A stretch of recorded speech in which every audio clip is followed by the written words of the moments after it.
The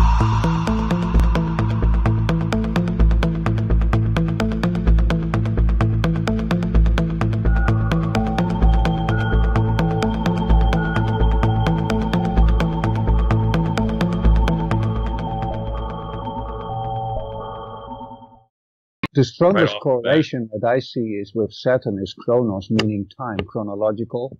I'm sure Heather can speak to that aspect. And time also meaning your time is up, hence the scythe, right? Cutting the thread of life.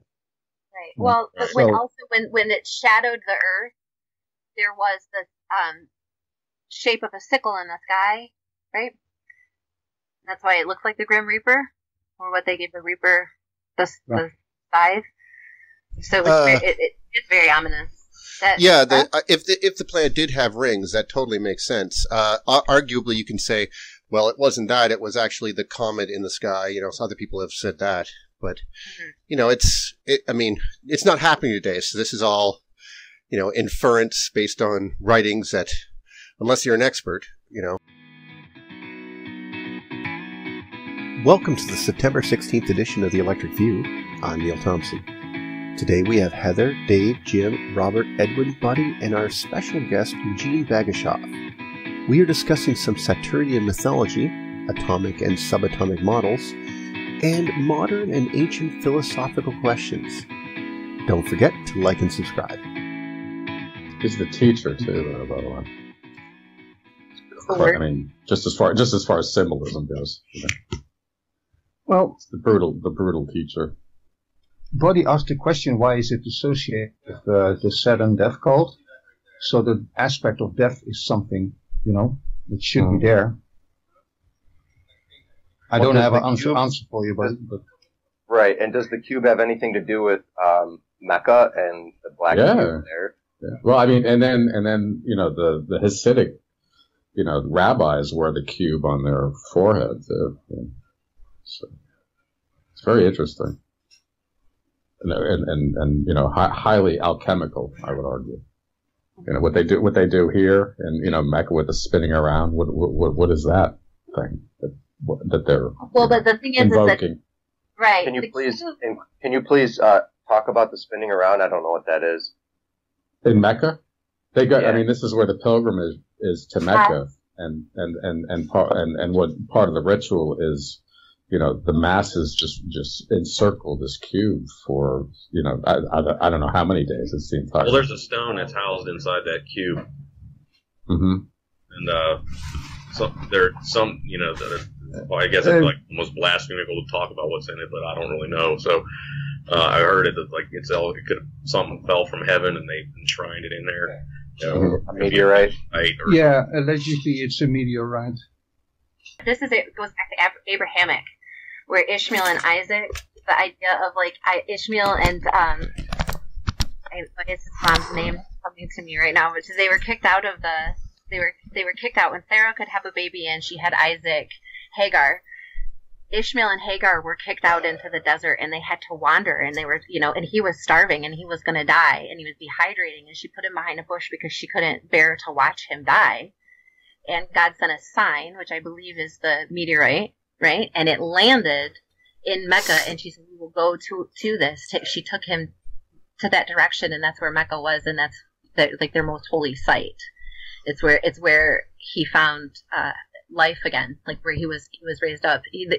They believe that, or as the story goes, is that the Sarah and Abraham couldn't have babies because she was too old, so she told him to lay with her handmaid and give him a son, and he did, and she did, and it gave him Ishmael.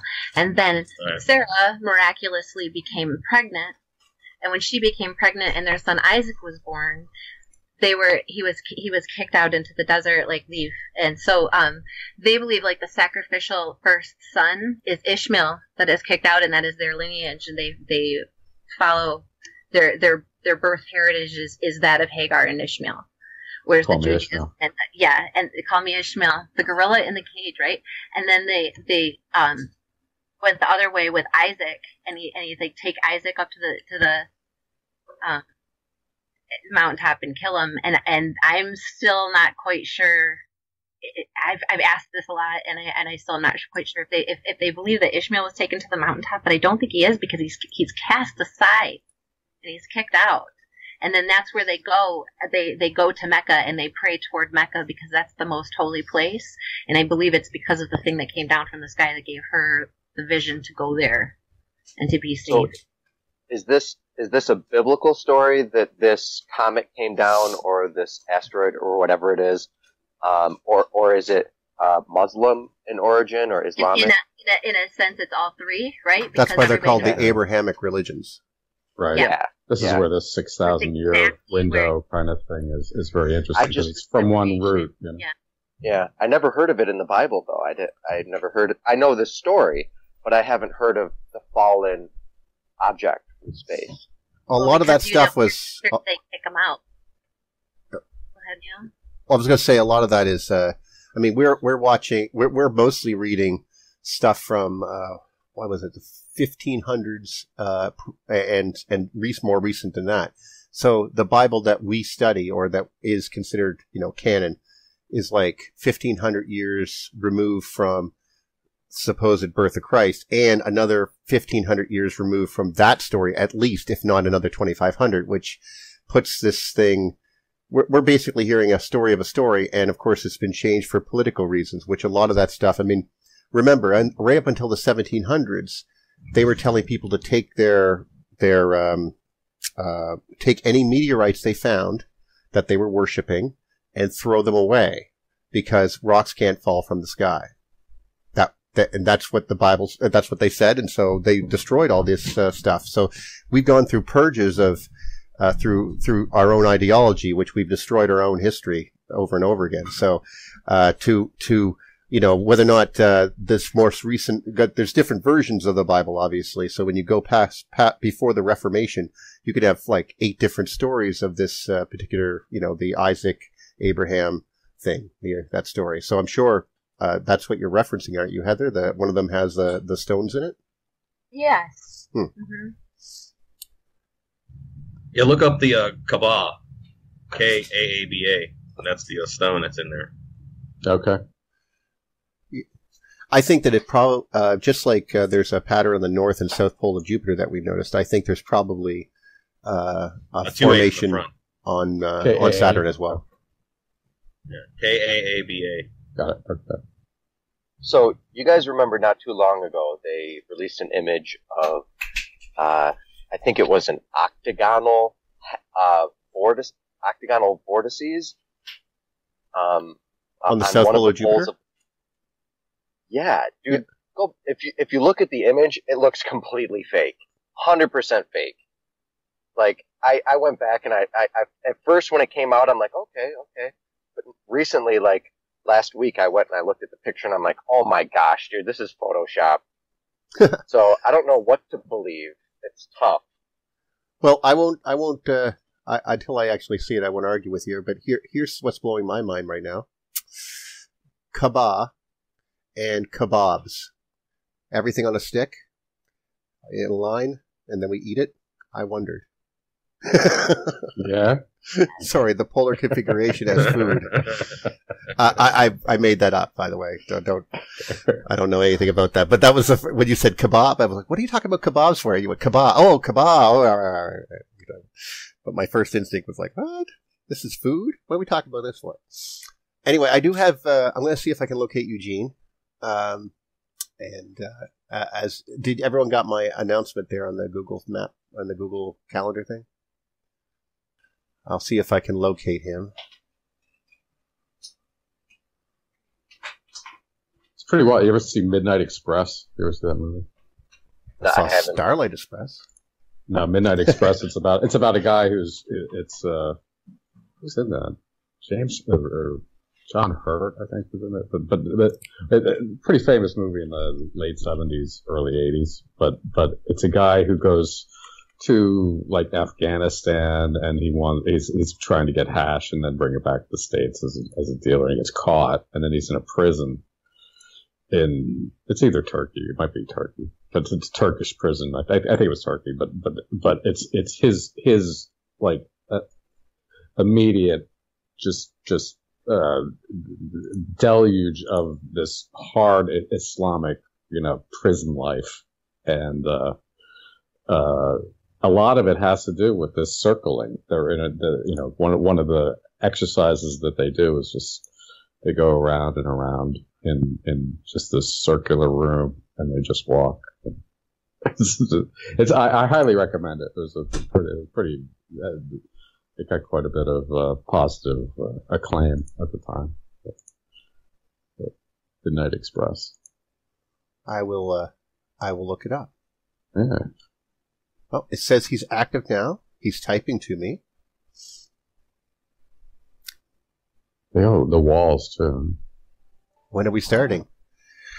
Anytime. You want to talk about this? I thought that was a good intro right now. I mean, I think people are interested in this. I think they are too. It's like I said, you can't, as much as I would love to, just us talking about it, you can see how much we don't know. And there are, when you get into the nitty gritty of if we just want to go EM in the universe, yes or no, most of us go yes. But when it comes to interpretations of from Velikovsky to Peratt, every single one of them is slightly different. He says 10 minutes. So let's do 10 minutes of introduction. Cool. Yeah. So, I mean, the thing that rings for me so much is so much of the way we perceive things. The underlying piece of it is how we're exposed to these kind of really fundamental belief systems, whether or not, we've rejected them or not. They're really deep in our unconscious or conscious or whatever perception. And, it's really good to explore them. And they're, a lot of them are profound stories. Obviously involving, stabbing your son, comets falling from the sky, pillars of fire, demons in the, angels falling from heaven, Horrible, horrific stories. Well, some of them, just touching on some of the things, they, I don't know how far these things go back. We were discussing, just at the end of Andy Hall's little thing there he was talking about, Göbekli Tepe and how they may have drawn these events on the wall. How far back did these really go? What is Moses? Why is he in two different stories in two different ways? Why is, with regards to Gilgamesh and stuff. And so what is this actual stuff of lineages that we're seeing in the Bible? Are they related to stars? Just like perhaps maybe the ancient empire list of emperors from China, or similar, the Pharaoh's list. Were these real people? Are they, that type of thing. And of course, a lot of the times we're trying to compress that down into human lifespans and stuff because, we say, well, he couldn't have ruled 180 years. Nobody lives that long. It must be in months. So he only, and they would, change things so that it conforms to what they think the universe is. And in that sense, you're right. I have no idea where this really leads. We're trying to understand the decisions made by people who were looking at things through a particular lens, and that lens painted the pictures for them. What the heck is this picture about, eh? That's a lot. I mean, that's beautiful. A lot of work. Yeah. It's a lot of work, I would say. Yeah. It seems like... But the motivation to do something like that has so many, there's certainly precise harmonies just in the design of that thing, right? In order to get it just to work. And it seems like, Go ahead. It seems like there's a control of the narrative of information, and there's always been burning books. There's always been hiding information, and it just seems like perpetually, no matter what, continually. That's how you maintain power. Right. Politics sucks everywhere, and we're learning slowly that it also sucked every when. Right. But I mean, it's the funny thing to me is you get people. Okay, the virtue signaling is it's just a great meme that's floated around over the last 2 or 3 years, and this is how we kind of like maintain our position in like the collective. It's like, oh, I'm this and blah blah blah. Your personal identity, where ultimately it's like you're breaking away from kind of like collective consciousness. And why do we have to do that? This fear of being ostracized is massive, and this is what you learn in school all the time. Ultimately. It's like in order to stay, you better, and it's a very soft type of high, tyrannical authoritarianism, and I'll say it that way. Well, how about this too? If your thoughts are words, are actions, right? If you can't conceive of something if you've never heard the word for it before, or sometimes you can conceive of something but you don't know what to call it, so you don't really understand how to describe it. And that's how we learn to think, and that's how we learn to process, and how we identify things. So the more you associate the word free with no cost, the more you lose the cost that gave you your freedom. Yeah. Right. What's value? Liberty does not mean no cost. Exactly. But free, we call, free. My friend was just telling me this. Like, she's very, like, sales pitchy, like, use this term instead of this term. Yeah. And I was like, that's manipulative. But, buy or die. Because what is your... Sell. Right. No, I mean, yeah, that's... You have to, the power of suggestion is what sells. Even the idea, I mean, all of this stuff could be completely myth, and all of us believe it, or a portion of us believe it. And the narrative has been the script all the way through time, through different cultures, and collectively, if you think about morphogenetic resonance, morphic resonance, then collectively, one group of people believe something about it, and then, the whole new sphere of the mind, of all minds, start to collectively integrate their thoughts towards the same ideals. And it's nuts, the power of suggestion, because even in a day, or a week, or a month, one little meme can change the way that everybody thinks in all the majority of culture. Right. You get what you paid for, that's a meme. And that's not true. It's not true. And there's so many of these little memes that oh, what is this? I've been looking for this for a long time. Oh, this I'll put image it in the chat. Yeah. No, yes, I was in this. please. I was just yeah. I mean, there's a lot, and this has been how we've all been, kind of molded. It's its own type of morphic resonance, actually, but it's something directed as a method of control. Don't trust that. I mean, I saw it in the 60s. It's like, don't trust anyone over 30. This was clearly like done to break apart, like lines of lineage. It presented as organic, but it wasn't. And it's like, you think that's sinister? Unfortunately. We were having this huge debate whether or not, me and my friend here were having this huge debate on the word kid, which is baby goat, and how we call kids, and right. then teenager, and whether or not we should ever have invented that word, because it's, in my opinion, insult and derogatory, at least on the face of it. And then, of course, because adolescent and young adult are the actual correct words for that age group, right? So, in the 1800s, we called someone, don't act like that, you're a young adult, or you can forgive him because he's an adolescent. But, but when you go teenager, you're just going, it's almost dismissive, like, oh, they're just freaking teenagers, well, and then, I just meant as a word. Well, I know, but because to support what you're saying, like, teenager was created in the 60s, or the 50s, sorry, with the baby boomers, and they came back and their kids were, you know what I mean? And they were giving them this life that they didn't have as people who were, lived through the war or had to go through the Great Depression as children. So they wanted their kids to have this perfectly safe environment. experience, the American experience. And so it was a way to create a new selling, people to sell to. They buy music. They buy. It was a way to create a new genre of folks. Basically. And of course, we did. I mean, especially in America. I mean, the difference between, like, for example, we don't have homecoming. We don't have the word sophomore or junior or senior, all those weird things. And, but we do have proms though.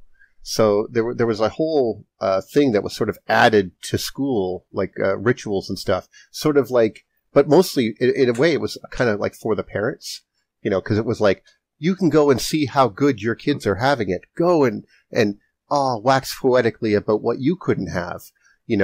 I'm glad that they're having that now. We're making a better world. Let's all clap for ourselves. This is always the case. There's always this moral authority that's just assumed, there was never any agreement on it. It's just, and this is how the media rolls all the time. So Eugene says that he's ready, by the way. Oh, okay. Sorry, I didn't mean to cut you off. Oh, that's okay. I was just going to say it wasn't media, it was institutions, because it wasn't the media in the, they used it, but this was institutionally created. Yeah, whatever method of communication, there's a level above that's pink being for girls, blue being for boys was something that only happened in the 1920s, right? Like, when that happened. Change that. Because it used to be the opposite. It used to be because pink was a manly color because your faded red coats from Britain were turning pink. Anyway, I'm going to go and bring him on if that's okay with everyone. What do we talk about with him? Awesome. Do you know all of Everything. Eugene's work? He works at the University of Belarus in Minsk.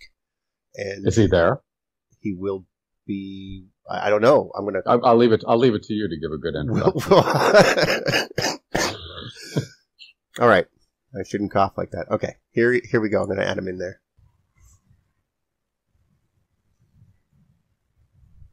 Sorry, I'm still trying to figure out how to invite someone here.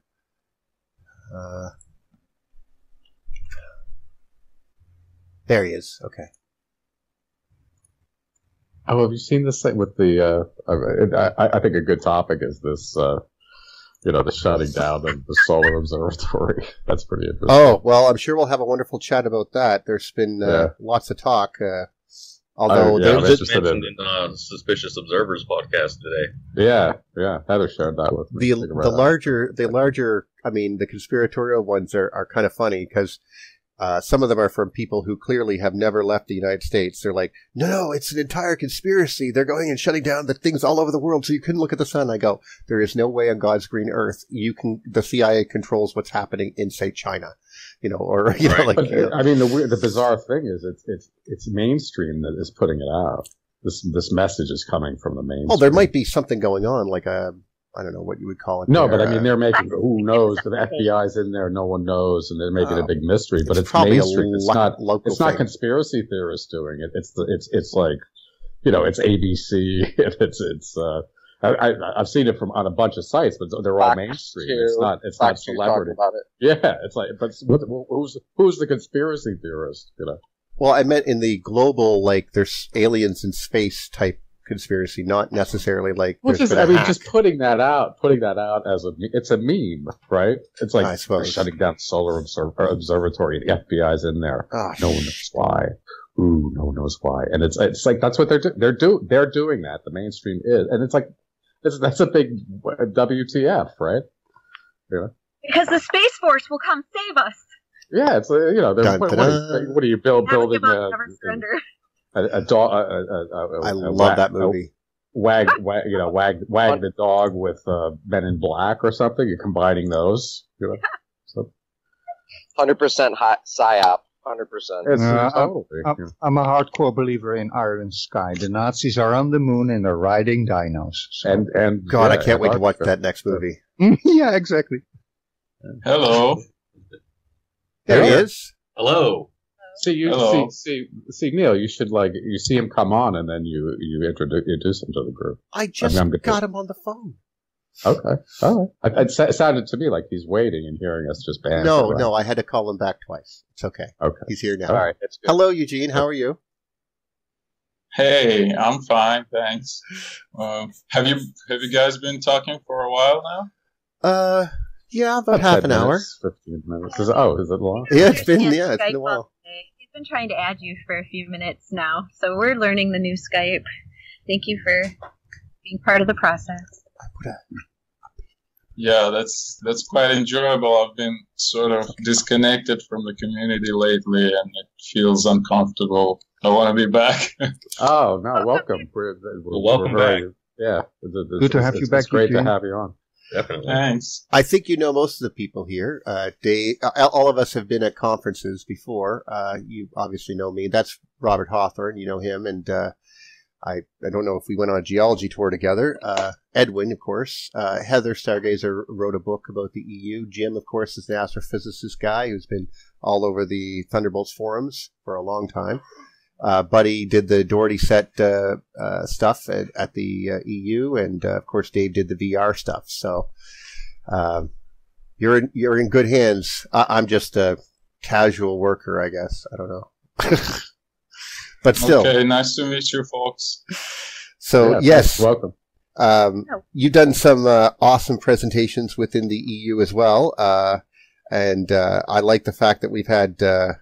Well, including space news, of course, and we've been we've had our own interesting debates, and I love the fact that you have the chops to know what we're to actually work in the field of and stuff like that. If I'm not mistaken, I remember talking to you and then thinking about Edwin's work on the new atomic models and stuff. Since you, if I'm not mistaken, you work in that field of nuclear, I won't say nuclear chemistry, nuclear physics, I guess. Yeah, and even more so, like subnuclear physics, I guess. Basically, the physics of quarks, which are supposedly the building blocks of protons and neutrons and so on.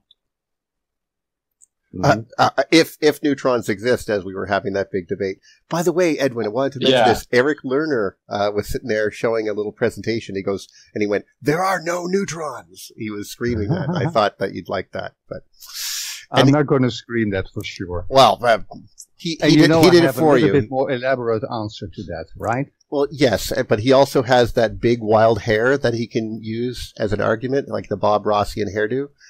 So, you know, I have the lack of the Bob Rossian. Yes. Yeah. So, this is all about you, Eugene. Tell us, besides your awesome rock band that you've been working with, which, by the way, I got a chance to listen to a few songs. Not that I could understand any words, but really, what do you play? I actually play in several bands, but with regards to words, don't worry. Even we don't understand what the guy's singing, so it's awesome. Just has some pretty peculiar pronunciation. But anyway, so yeah, I've been playing in this band which is called RU.ST, which is kind of pronounced Rust. like Roost. Yeah. Okay. Well, Rust. Yeah. yeah. No, it's nice. Yeah. But it's actually an acronym of the last names of the two main guys there. So yeah, it's kind of, but it sounds like Rust. Yeah. And I've been playing with them for a while now, for like 8 years. wow. We've had like zillions of concerts in various places, and it was a really cool experience. But Awesome.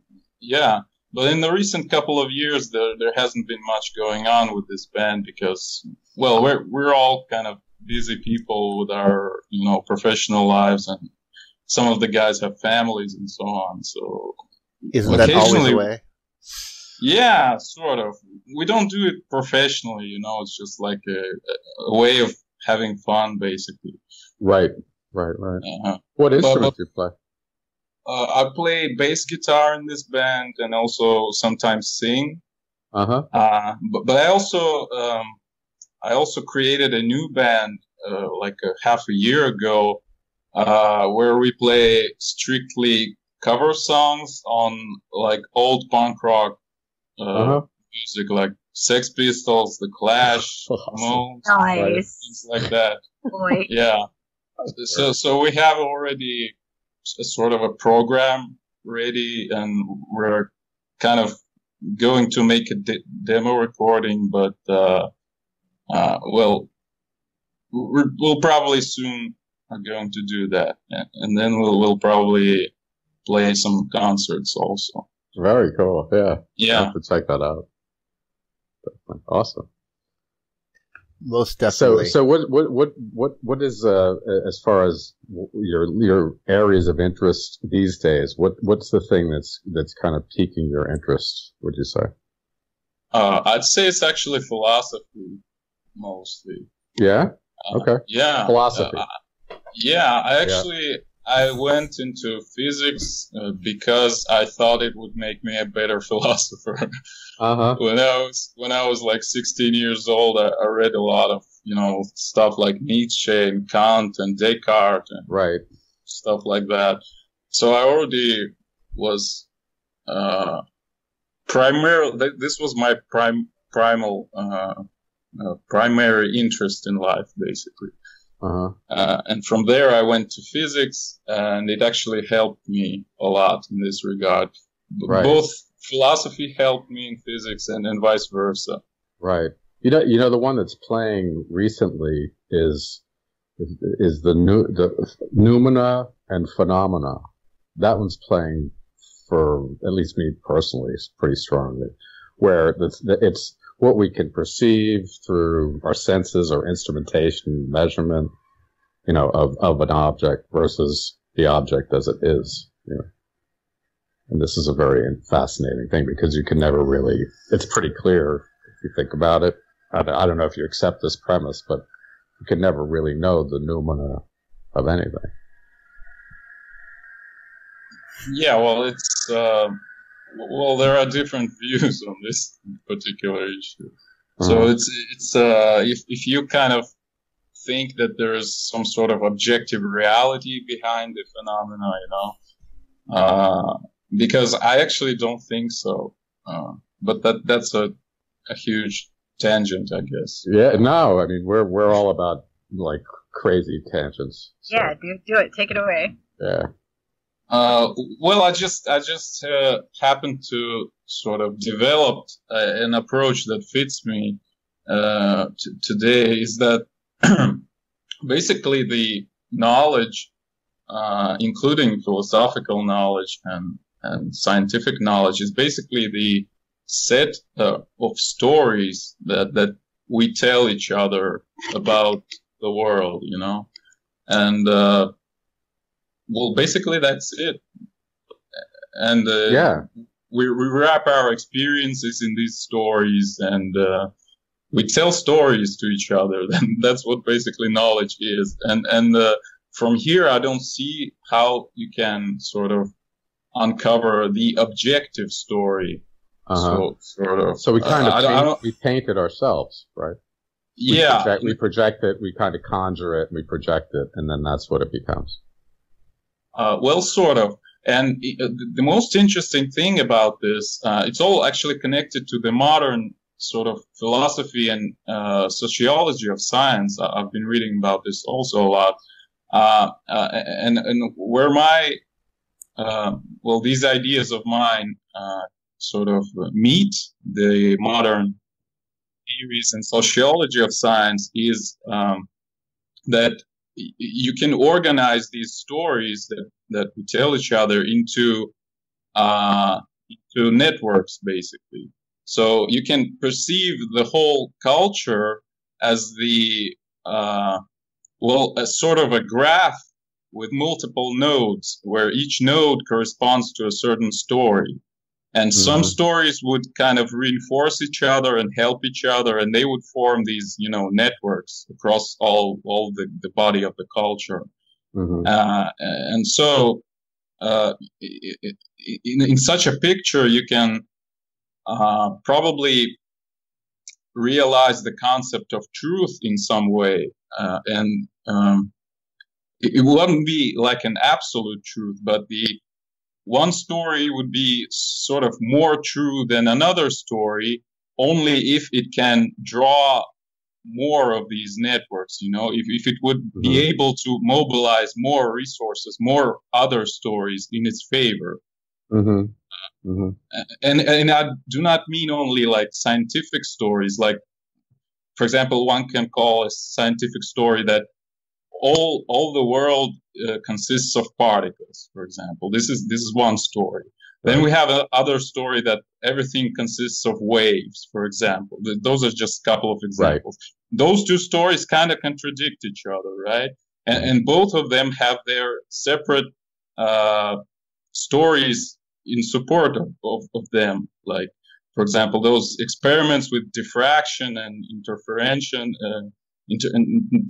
patterns that reinforce the wave story, kind of, but are incompatible with the particle story. But the particle story also has its own supportive statements and so on.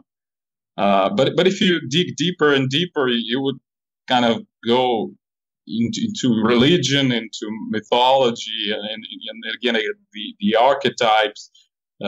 This is actually what I love about the electric universe, that it kind of brings many of those pieces together.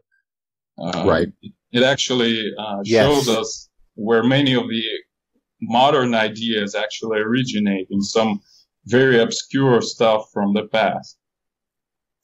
And how we sort of changed it. I had this conversation with David a few times, and also I had with Tony Rango, oddly enough, about certain religions, or not just certain religions, but the ability to tell stories and create neural pathways. So by getting children young and starting to infiltrate their neural pathways with these specific stories, like people do, you go to Sunday school, or you take the children and you teach them this, like we do it in education publicly here, is just the way that small minds are handled, like you're saying, the stories that build those pathways, and how do these different stories develop different brains, develop different viewpoints, but because exactly like you're saying, this one is connected to this one, and even though these ideas may be contradictory, both of them are true. And that's the difference between being right and wrong, or just having something be true, because two things that are contradictory can simultaneously be true at the same time. So they don't need to necessarily negate one another to still maintain their own identity, because, like you said, they have enough substantiated story behind them, backstory, that they kind of hold their own in the people who have been told the stories all along, or whatever, you know what I mean? And so it's like, how do you get to that purity? Because that has built our minds, it has built our thought processes, it's built who we have become and how we interact with one another. And you can see it regionally, because people are told different stories in different places. And how did that affect their personalities? How does that affect their communities? How does that affect how they approach other communities who've been told different stories? This is very important. Heather, what you're talking about reminds me of some thoughts that I've been having this week, particularly about people's mindset and how when they believe something, it becomes real and true. Like werewolves and lycanthropy and lycanthropes. These are people believe that they're werewolves, and people believe that they're vampires, and these are memes. These are contagious ideas. So now you have, fast forward to today, you have Elon Musk claiming on the Joe Rogan show that he is an alien, and now you have hundreds of thousands of people on the planet claiming that they're aliens. So this goes along with neural programming. I mean, unfortunately, Elon Musk's beast that he started called Neuralink, and linking our thoughts and our ideas to the internet and things like that. But yeah, this it's all tracks, and it's all that blows me away just thinking about it. The internet allows for faster critical mass. because it reaches a broader audience so quickly. A long time ago, or through the process, through history, it took a long time for these stories to reach enough people for them to reach critical mass to the point where the greater whole was okay with accepting it too. You know? Yep. Like, you go to Norway, and I believe it's Norway. I can't remember exactly. Oh, Iceland. You go to Iceland, and there's a huge percentage of the people that believe in fairies and elves and gnomes, and that's a fact. Actually, that when I was on a tour there, it's a meme. It's a contagious idea. But So well, it what might have type- been actually true. What type of ideas can we express that will break us out of our current memes and our current neural networks and propel us outward like we're light beings, and then you get into, you know, the new age, and then ultimately breaking beyond our borders and going out into the cosmos with our own mind. Well, I think. Do you think we should do that? I don't know, something. But I think we already are. Oh, okay. I actually like this idea of how, you know, the brain development actually kind of mimics this process, or vice versa. The development of culture mimics the process of brain development. It's actually really, really fascinating. It's almost like, you know, the culture kind of just basically repeats the same patterns that are embedded in our brain development itself. Well, in a way, this is the what you're talking about there, buddy, is the exceptionalism, the chosen people of God, and then, of course, as we go into the age of Aquarius, where so many people say, "Oh, it's going to be more about aliens," now they want to be descended from aliens. It's in a way a sort of a worldwide nationalism. In a way, you know, exceptionalism type thing. Well, I don't know. I don't know exactly. Unipolarism. Unipolarism. Yeah, that's good. Yeah. You know.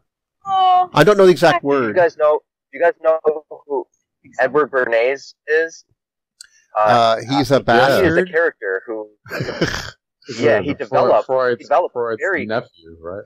The theory of the mob mind. I think exactly who he Mr. is. Madison Avenue. And he, yep. And cigarettes, introducing cigarettes to be cool for women, and these contagious ideas. This is all super realistic.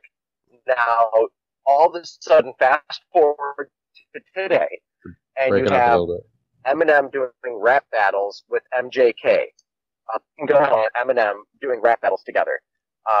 This is an ideal. Rap in its entirety is a meme, is a cultural creative idea.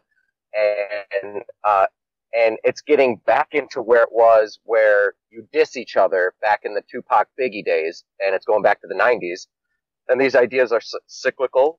And where do we want to go? Where do we want to take culture? And then you look I personally look right directly at Joe Rogan, because he's a cultural creative. Okay. And I it's can see almost where like you're going there. he's a safe spot where all of us kind of look to, and they kicked off Alex Jones, even though Alex Jones was saying the same exact stuff as a lot of the news and a lot of other stuff. They kick him off. Oh, they were waiting for him to mess up, and all he did was he just basically he said stuff that they could go, okay, well that's violence, and that was it, and they got rid of him. But but what you're saying about they made an example of him for the rest of us, pretty much. But Joe Rogan, you don't see Joe Rogan yelling under their payroll, just like Joe Rogan is. See, now you're getting all conspiratorial, and you're freaking me out. I can prove it. Actually, it's true, David. It's true. You're right. Extreme. I still find a lot of the stuff that we see that looks like conspiratorial is, this is sort of like predicted stuff from Marshal MacLuan era type of stuff, or Alan Toffler's The Global Village type stuff. He controls the media, controls the mind. Well, yeah, but back then they were even wondering what media was. Oh, yeah, of course. Might be something to do with doors. But no, MacLuan had this. MacLuan was talking about book people versus about the radio and TV people. How the book person is more insular, and They're all then, but controlled yet, by the same. No. Hear me out, because the way that the delivery mechanism is one word at a time, coming from one person to another person. It's a personal experience, the translation of reading. But there is a way to be, quote unquote, with it.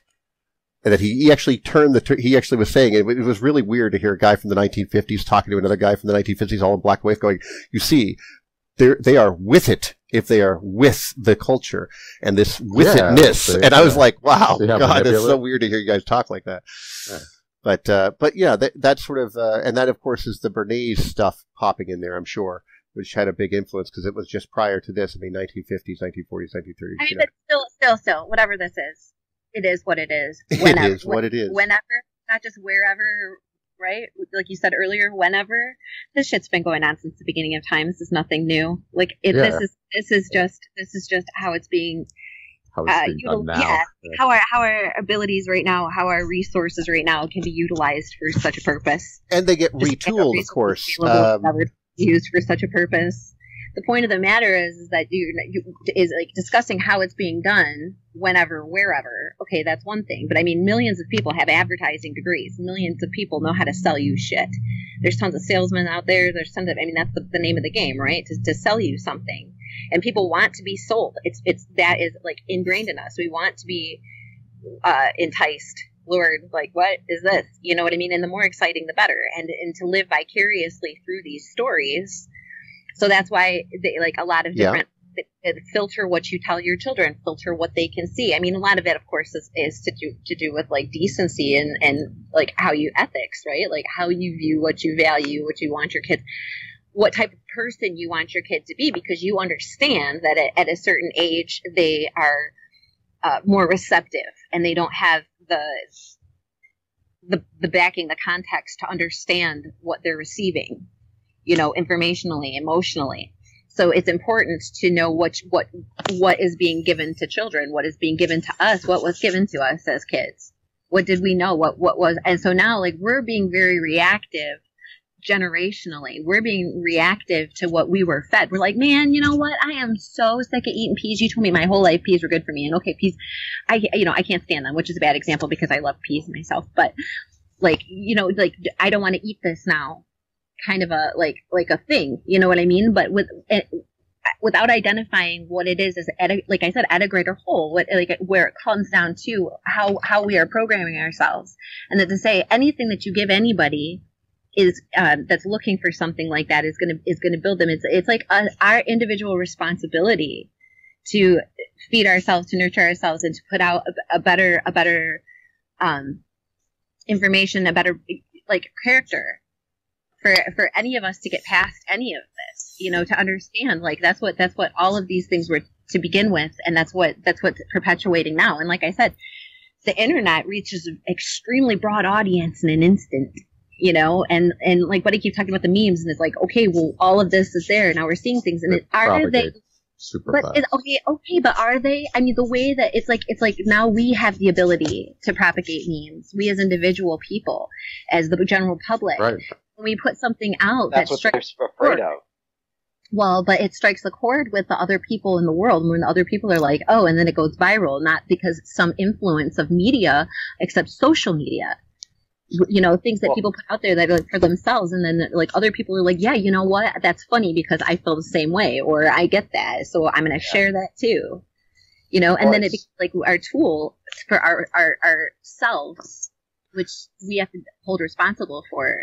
Well, there's a cool idea that Twitter is actually like today's hive mind of the human civilization, because it has very short messages and they are distributed really quickly all over the world. So, Eugene, also going right off of that statement, right now you'll see inside of culture all of the mainstream people telling everybody, get rid of all your social media, except for, I didn't get rid of Twitter. I got rid of everything except Facebook Twitter. is worse than Twitter is much more anonymous than Facebook. You know? Yeah. So the memes, and the memes, I mean, I've watched the memes propagate on Twitter pretty like jaw-droppingly, you know. I should probably actually put this show on Twitter, shouldn't I? Anyway. Well, no, I just don't have a Twitter account for it. Or a suggestion. We just advertise. We just did a whole Twitter advertisement for Neil. It's like buying it now. So we're stepping all over Eugene, though, unfortunately. But I was going to say, let's bring this all the way back around. We're an enthusiastic group, Eugene, right? Yeah, but I mean, I'm just participating in the discussion. Yeah, thank you. No, yeah. But anyway, this is actually we started this kind of as it was a call to get onto the conference for me in last year, and it just kind of has snowballed into what this is now. And we're once again, I just want to express that we're really happy to have you as a guest, and we don't want to just be rude and not yeah. Let's hear your input. Let's hear your input. All right.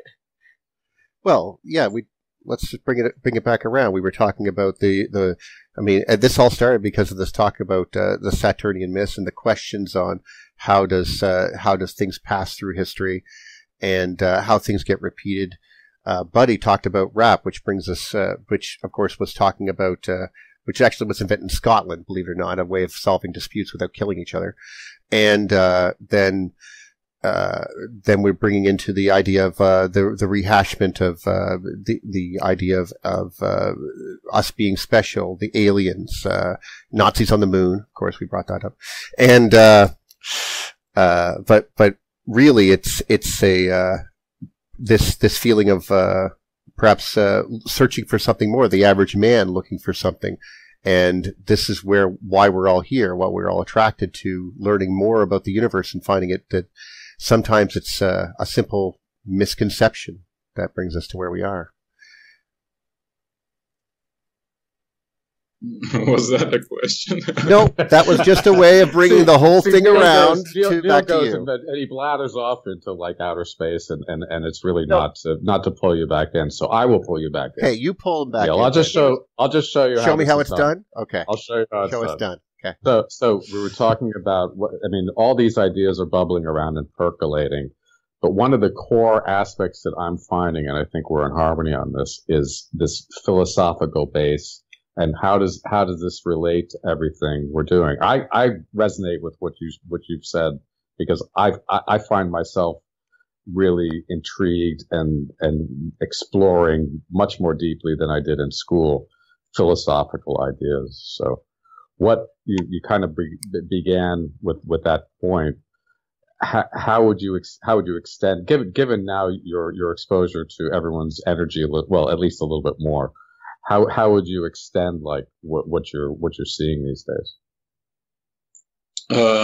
Do you mean what I see about the science, or science and philosophy, as far as instead of having them in their own little buckets as they mix together, what are you seeing personally from your perspective? Is it a volatile mixture, or is it a harmonious mixture? Well, I've had many problems, like being a student of science, because actually it's not concerned with philosophical ideas at all. And it's if you start digging just a little deeper than the average student does, who basically just solves equations and stuff, then you start seeing that many of the concepts are so poorly founded. I mean, the concepts that are used in physics, for example, or in mathematics for that matter, they are so poorly founded that it's almost like a miracle that it can actually do anything, with such poor reflection on the philosophical side. And I think, I actually gave a lecture recently. It's like a popular science lecture of sorts here in my hometown, about the interpretations of quantum mechanics, and I spoke there about this very issue that in quantum mechanics you can basically intuitively separate it into two different kind of branches, one of which is just axiomatical setting up of this mathematical formalism of state vectors and operators and so on and so forth, equations, theorems, and you can solve this, you can calculate stuff, you can get some results, okay? You can describe the motion of particles or the energy levels, and it kind of works. But then there is another block, which is sort of humanitarian part of things, where you basically try to understand what you just did, you know? And there's a huge problem in this part. And that's where all these paradoxes come from, you know, the Schrödinger cat and quantum teleportation, quantum entanglement, and so on and so forth. And so basically my point is that it's the neglect of philosophy on the side of physicists.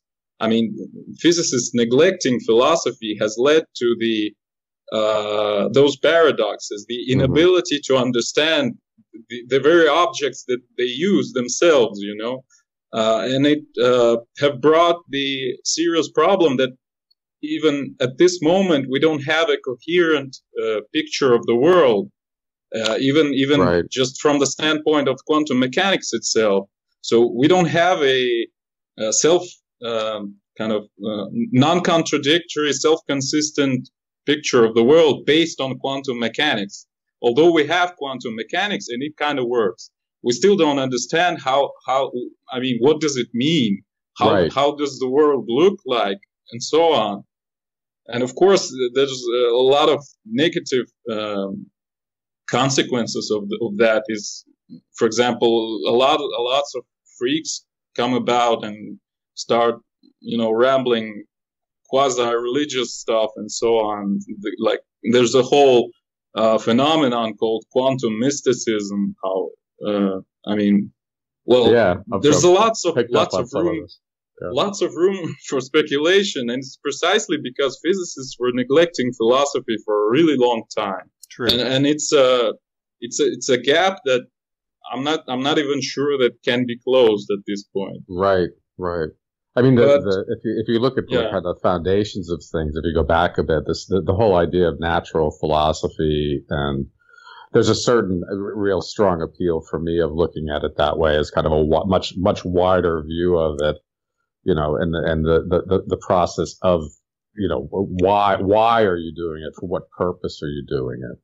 And that question really doesn't come in, you know, from the academic point of view. You know, and some people forget even that physics means like the science of philosophy. So science is more a process than a base of knowing, right? And Eugene, you touched upon your difficulties in your educational years, and touched upon the fact that you had so little philosophy there, or you know, it was a little bit disconnected there. So one of the things that I found through my own experiences from the philosophical or the old teachings, if you will, is the trivium quadrivium, which is basically how our mind works and what the original teachings were.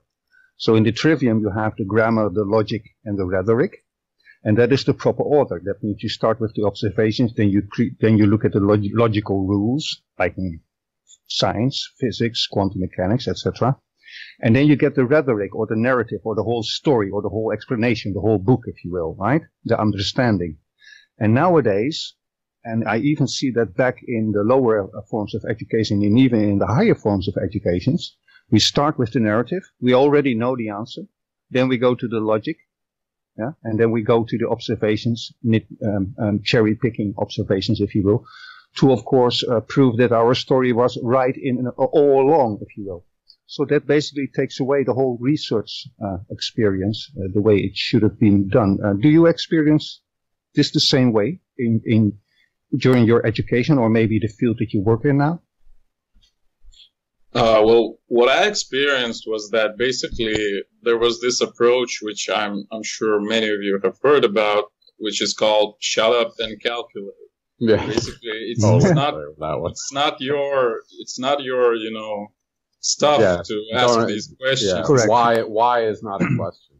Yeah. So and it's sort of a problem because when a student comes by and goes to university, basically he's already, kind of ready to accept the authority in the terms that, well, he kind of feels overwhelmed by the professors, and, they have their regalia and authority. So he's basically ready to heed whatever they would teach him, and so he kind of does not ask these questions because he thinks, well, maybe I'm just too stupid now to understand, because, these guys are big guys. They know better than me. So, right.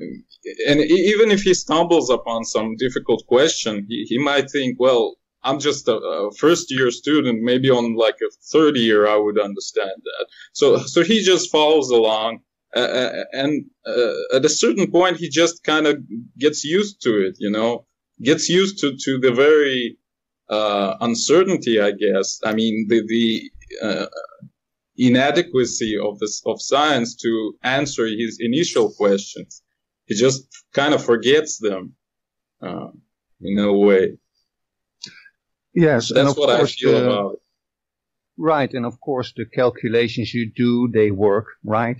And it's related in your curriculum, in all the teachings in the colleges, that you have experiment examples, or you have observation tables, and when it matches with the calculations you do, you're not going to question it so much no more. It works, right? So why question? Yeah, I mean you're being given the carrot is, you're going to have, a lot of respect within the community, but the only way you're going to do it is if you adhere, 100%, or at least 85% to what we're telling you, and you're basically going to become a cog, in a machine. Versus a free thinker, versus someone who's going to do posit alternate models. It reminds me of any ruler trying to control a civilization is immediately understood that you have to control the mind of the youth, because that is the future. That's what generativity is. So you have nowadays how many Hitler youth among us? And these people didn't go away. They're real. They're out there. And if you study other cults, you have the members that, if you want to liken Hitler and that whole ideal as a cult, but you have all of these, anywhere you go, you're going to have people who are expressing ideas and pollinating other people with these ideas, which then controls their actions. And then it comes always down to a philosophy. Philosophy is a lifestyle. It is a chosen lifestyle. And when you make your mind up, it becomes real. And then you start making real life actions. And that's kind of what's scary about all of this, because there's a lot of people thinking that they are aliens. And then you fast forward again to where we're at, and the solar observatory is taken down. PSYOP. Talk about fear mongering and making people think about weird type of things that are actually going on in your reality, in your day to day. Well, I'm going to go to work now, but hey, the solar observatory is down, and Eminem's battling. I mean, there's a lot of things that are happening, and when you follow the money, you always find what the incentive is, or at least you find where people are trying to pull our minds. And unfortunately, it's always usually George Soros behind money that is. Wow. Money is a currency, right? It's a current. Flows. Right.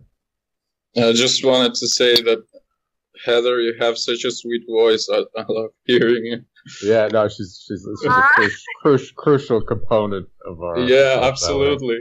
Yeah. I think it was the first thing I ended on. I was making my first video, and then she went, "Aw," like that at the end, and I just cut it right there, and that's the last of it. It was perfect.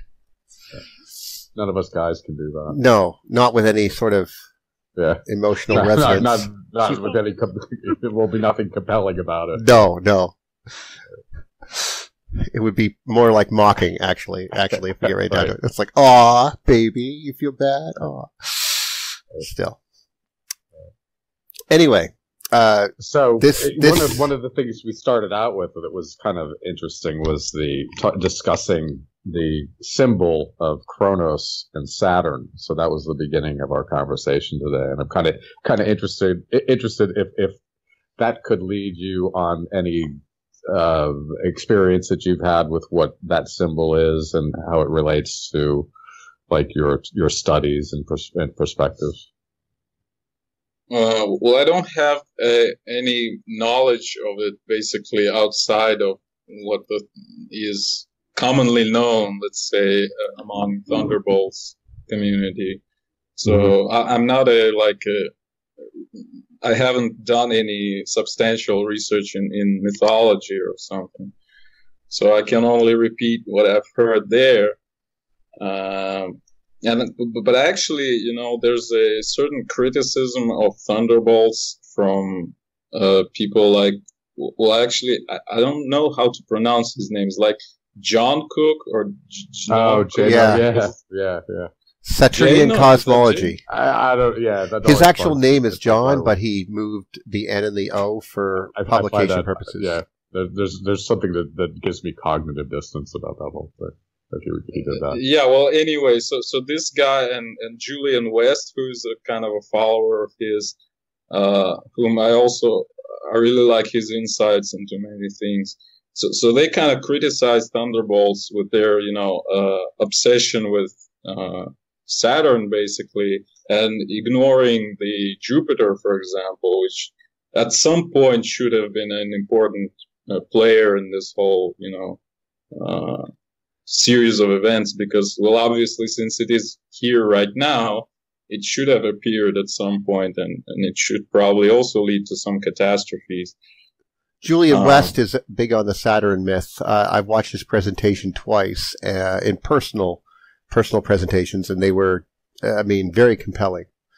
Talking about the horns, and there's a lot of Saturn Jupiter symbolism with coming up, like you could almost see the magnetic field coming up out of the poles of the planet, that type of thing. But, this is his interpretation of what was there. So. Well, but I agree, though, because when I was writing my book and I was looking through all of these things and trying to organize the planets, and accordingly, I was like, where's Jupiter? And that's how I found Julian West, because I was looking for Jupiter in the whole shebang. And his work is extremely compelling, especially when it comes to resonance factors. And he's a musician, and he understands how the harmonics work in it. So it's very intuitive, and it leads in a good direction, because I don't discount the things that the Thunderbolts project are saying, but I do think that there's, like anything, there's like another level, there's another layer. I mean, there's also Neptune and Uranus, which are conveniently not really talked about yet to any great extent, and they're huge, and they are in the histories. So once it's just, I think it's just a building process. I think that they started off with Velikovsky, and you've got like even like Ev Cochran's all about Mars and Venus. And then you got these guys, and they're all about Saturn, and you got that guy, and he's all about Jupiter. And eventually we will build the entire solar system. It will happen. It's just, one thing at a time, and everybody's got their favorite and what's ringing for them. But it's building. But the insistence on just this one I find coming into the picture too is the insistence on an absolute objectivity is kind of breaking down to me. And I think it comes around to what Eugene was talking about, where these narratives get built, and then there's cohesion, there's like kind of group acceptance of it. And they don't necessarily have to be in opposition with each other, even though they may be contradictory or appearing to be contradictory. So I think seems to me there's more acceptance of that. I kind of enjoy how even in the EU community, let's say, we have very, very different branches with different subsets of ideas, and again, it only mimics the kind of basic networking of culture itself. So, yeah. Mm-hmm. And actually wanted to add, even before that, I don't know, maybe it would kind of knock us off of this topic, but anyway, the advent of internet has actually made it possible for these various networks to develop. I mean, networks of ideas in this case.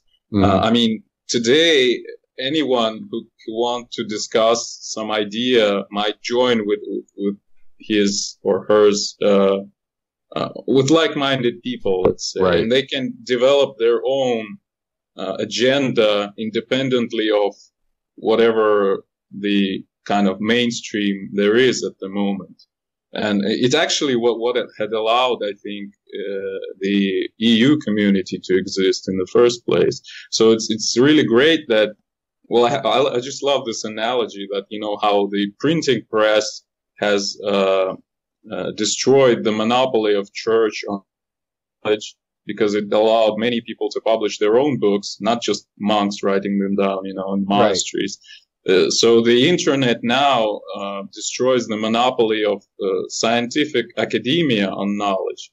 Right. So now basically anyone can try to create their own picture of the world, whichever they like, And you can basically choose what do you think is correct, not what some guy tells you is correct.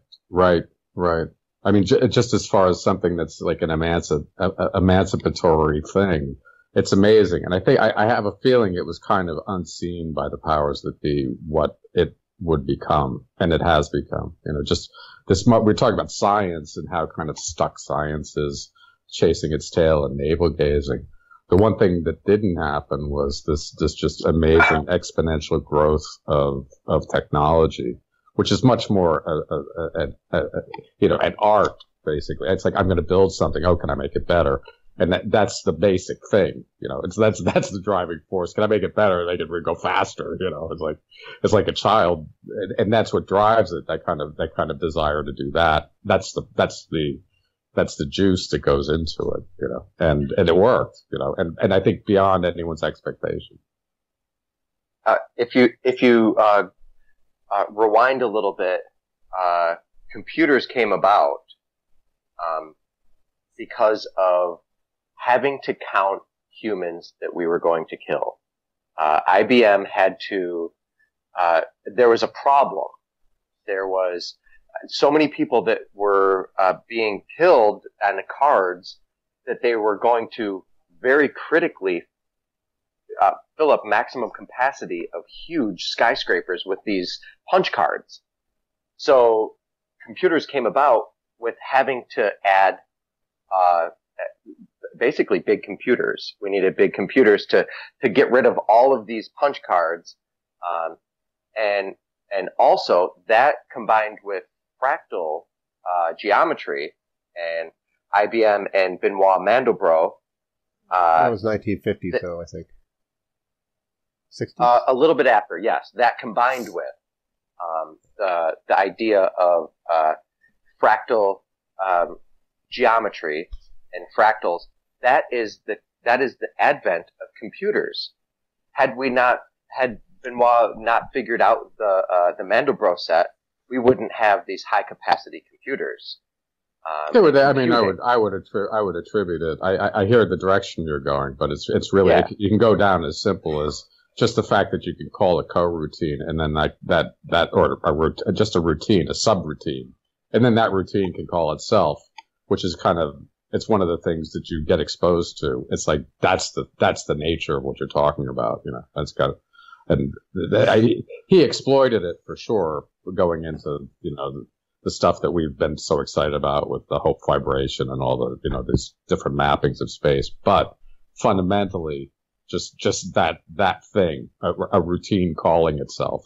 I think that's actually what he was described. What Buddy was described as actually the third or fourth computer, because there was still the he was Enigma Mandelbrot machine. was later. It was later. And then there was the first computer of our age was to plot targeting solutions, I think, for I did my guns, first coding in cards, by the way. So and then, of course, Archimedes and the whole Dicker. And, well, you're not as old as the Antikythera mechanism, so we're not going there. I'm older than that. You're old? I programmed on cards.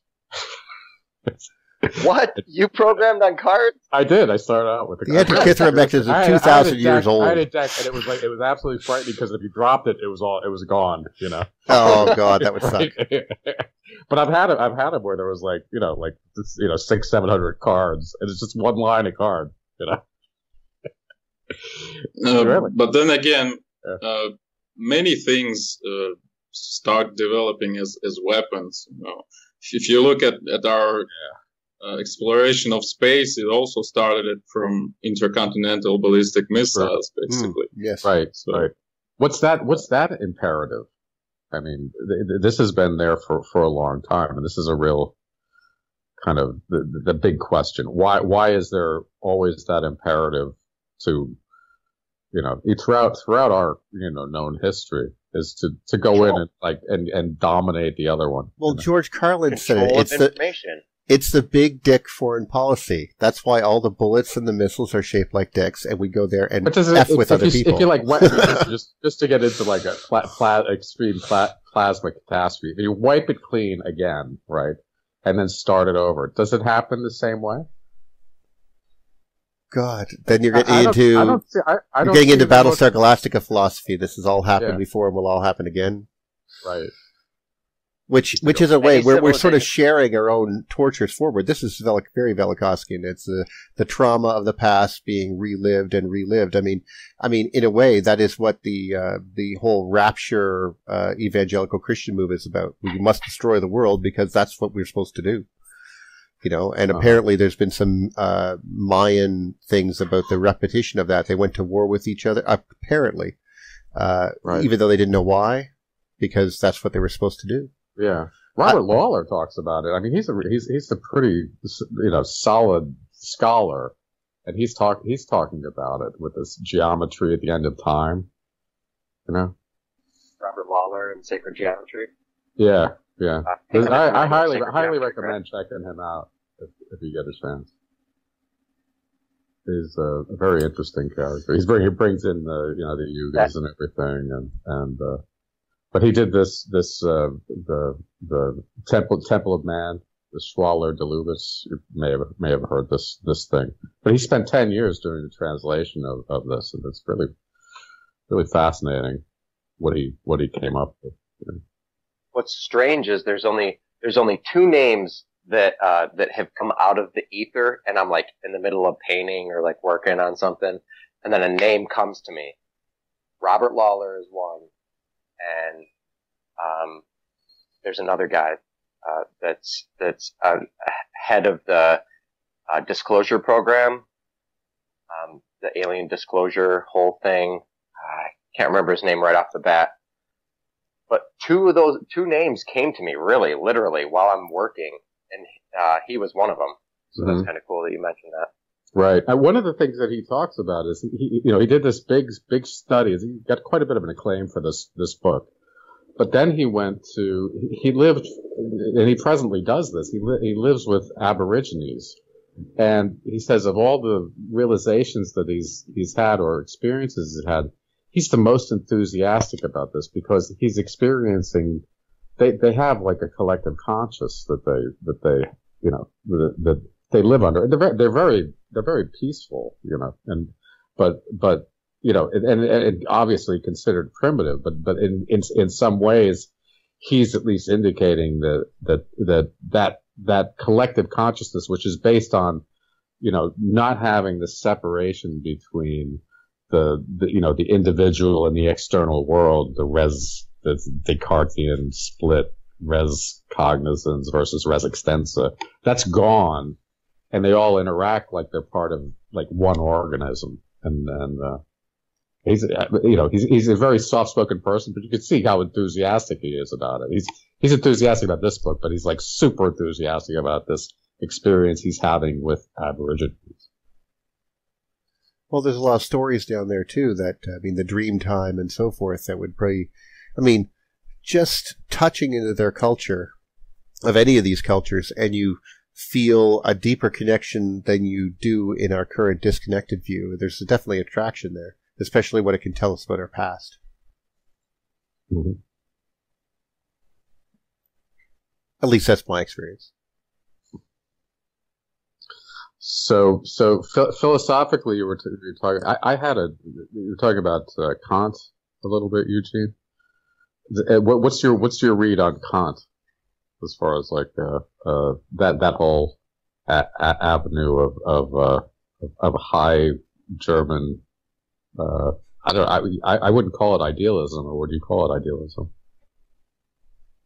Well, I like Kant because he's a smart guy, but Yeah. For the most part, I'm not really into this sort of classic idealism, like Hegel and people like that. I'm more into more kind of late, almost postmodern guys like Schopenhauer and Nietzsche. Mm-hmm. I'm more into that kind of stuff. So basically, what Kant says is kind of understandable, but it could have been said really much simpler and much faster. But Yeah. at that point, maybe at that point of civilization, it was impossible because there's a phenomenon of what I call the involution of language. Basically, each following generation, has this cultural experience of previous generations. So, if a previous generation needs like a whole paragraph to describe some idea, the next generation would kind of have this idea already more or less understood, kind of embedded in the culture around them, so they kind of consume it very fastly, and they don't need to read those paragraphs. They already understand what is there, what the guy is talking about. So yeah, but Kant was certainly a necessary step for a philosophy, Mm-hmm. I believe. But eventually, it led to later. Right. Later. I had my freshman year in college, it was an ethics class, and the teacher was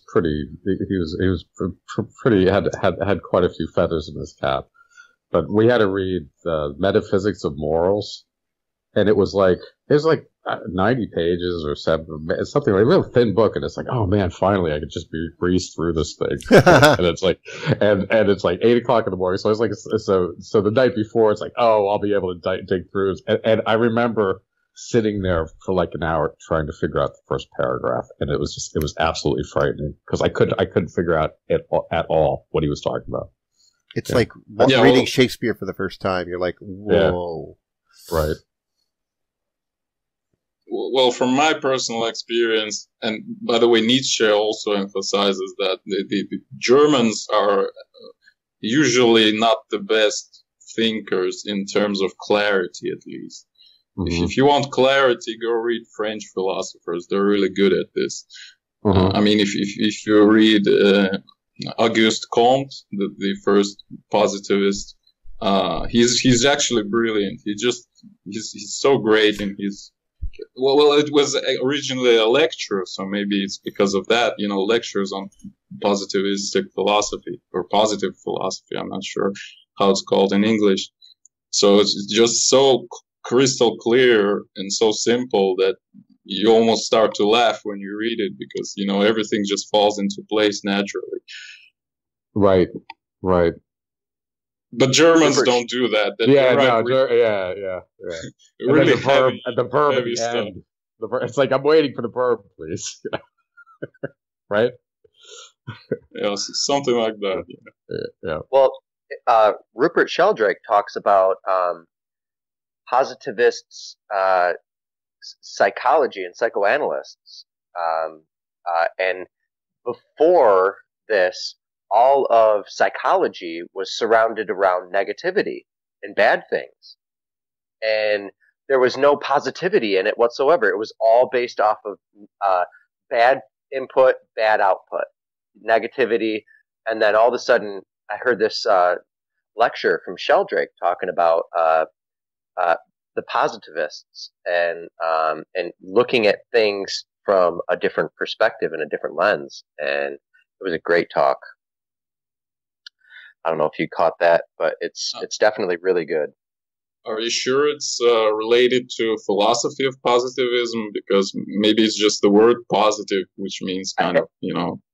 Yeah, I think it was just the word, and that it wasn't yet psychoanalyzed into the mainstream media, what he was talking about. But hey, he might have missed the positivists that you're talking about. So, well, I would think that, I don't know, from what I've heard about Sheldrake, he wouldn't like them very much, I think. But I'm not sure. Yeah. Sheldrake has become a pretty interesting force in this whole, you know, at least what we're involved with. You can see kind of the way he's pointing as far as our, you know, kind of the academia, mainstream academia as it is. He's certainly trying to pull the pillars and the cards that are holding up the whole stack. Well, he's challenging underlying assumptions. New ideas. Yeah, he's introducing new ideas, and that's how we're going to change. That's how we always change. Are the morphogenetic fields his idea or someone else? Actually, in the 1930s, I was. Yeah, it goes back to the. Yeah, 30s. There was some other guy. Yeah. Yeah, and they coined the phrase, but it is his theory because there was so much going on at the time that it was just a compilation of ideas and not really a theory. And then he's putting mechanisms in there. Yeah. Yeah. There's, I mean, that's one of those wonderful parts that I find this to be fascinating because if you see an effect and then you can replicate the effect and you have no idea how the effect happens, we don't throw that necessarily away. I mean, that alone, what I just described, is how Faraday figured out how magnetic fields and electricity are related.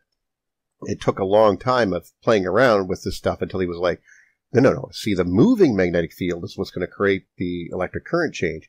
Oh. And then, of course, you can start putting numbers to this stuff.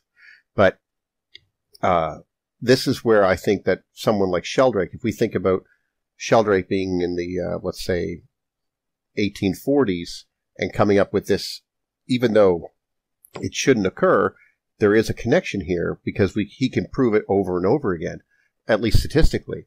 So what is the relationship here? Why does this occur? It's very interesting. I don't know.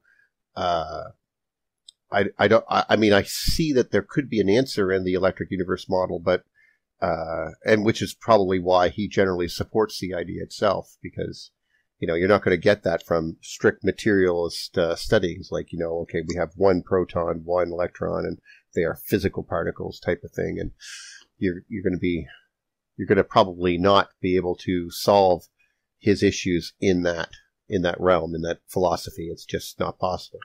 You need a different one, and obviously something that deals with fields is probably a good idea. Or a smaller scale. That's how you're going to get rid of, like, the strong force, for example, is just by adding scale. Well, yeah, and you guys talk about that because you guys are into that realm, and I step back. I'm like, laws of electromagnetism, and then we're like into an atom, and I'm like, shouldn't they apply down here?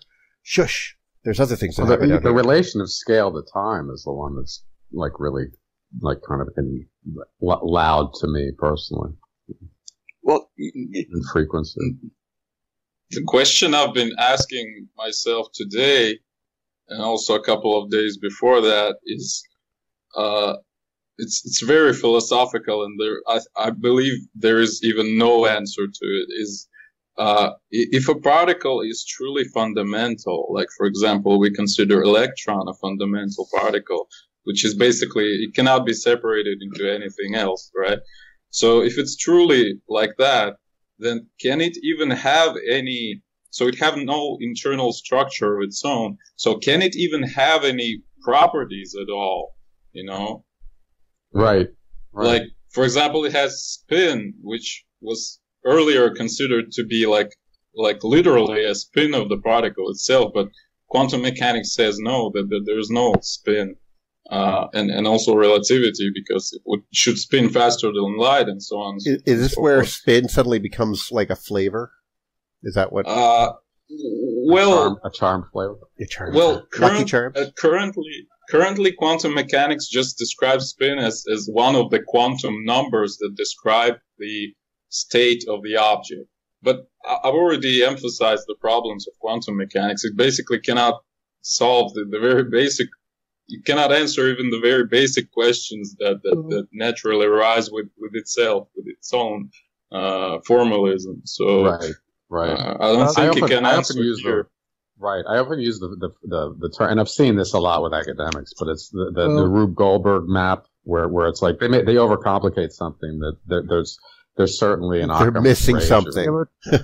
Well, I'd like to ask Eugene here about the spin number. This highly interests me, and I know what you just said there, Eugene, that is true. But could you speak a little bit to the spin number?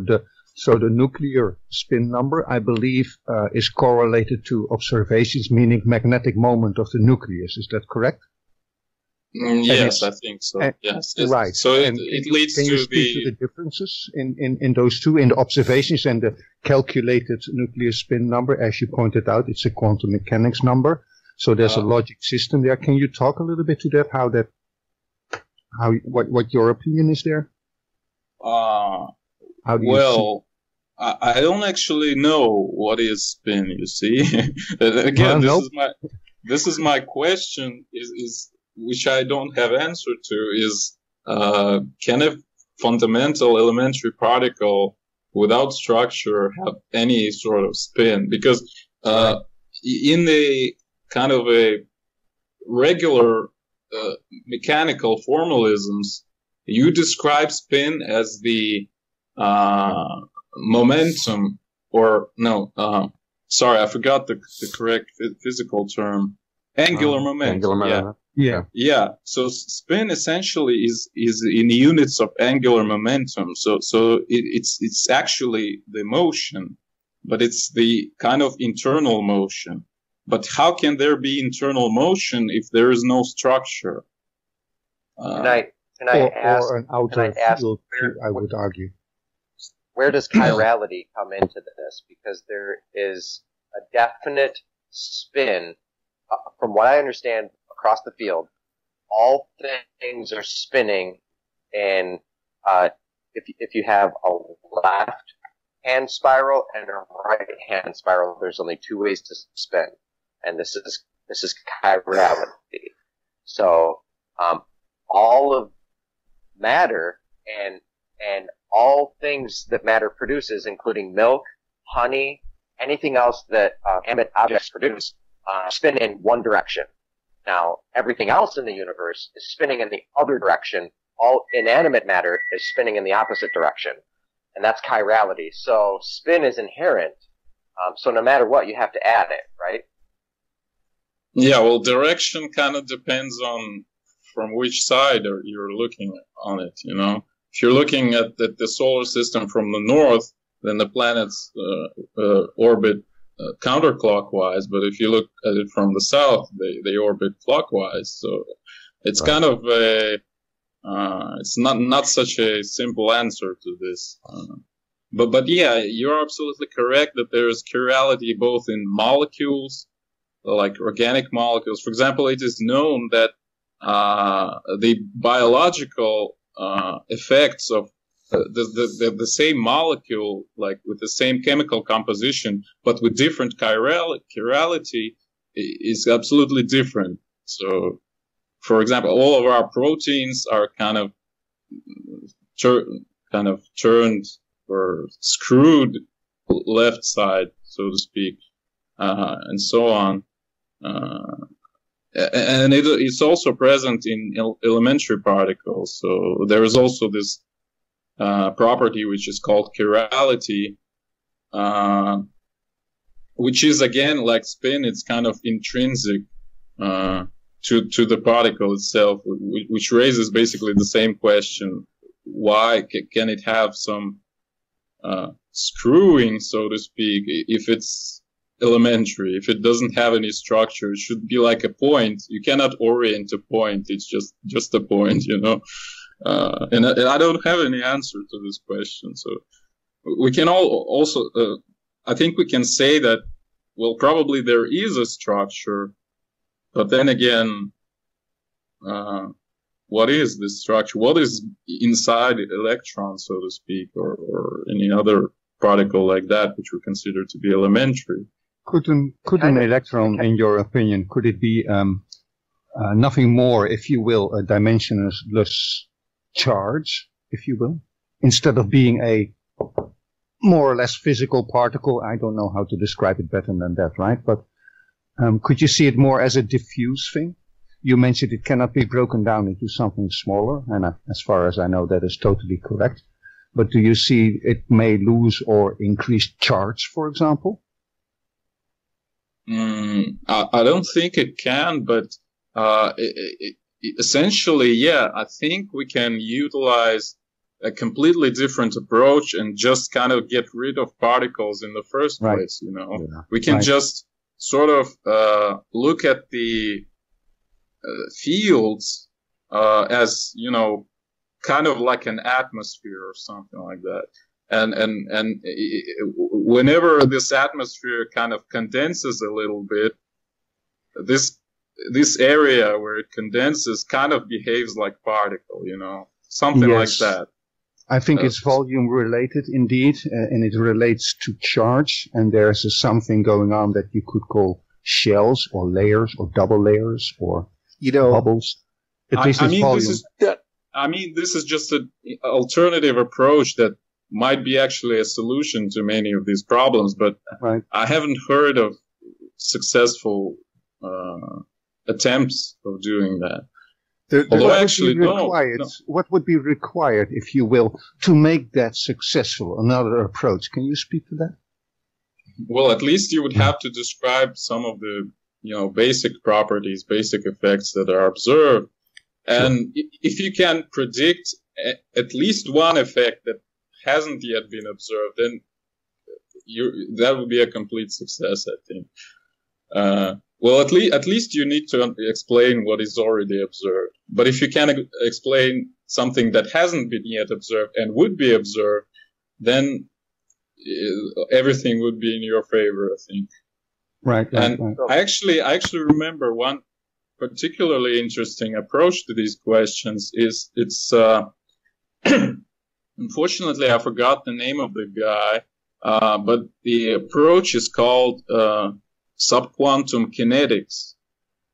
So basically what he's talking about there is something along the lines of what I've already mentioned, that for example, like particles can be just some let's say places where there is some interaction, so to speak. So he kind of introduces, for example, two mediums, and those two mediums, like two fields, two ethers, if you like, and whenever they start interacting, there is some sort of nonlinear process, and you can actually describe this with equations that are used in quantum kinetics. How, you know, one substance undergoes chemical reaction with another substance, and there might be various phenomena happening in this process, like waves and some stationary phenomena like vortices and so on. So he considers particles as being the result of such interaction of continuous media between each other. And it's pretty interesting, and I remember being fascinated by it, but I don't exactly see how it can help, describe the effects that we already know. You know, it seems more like a complication, but again, maybe just more research is needed in this direction or something.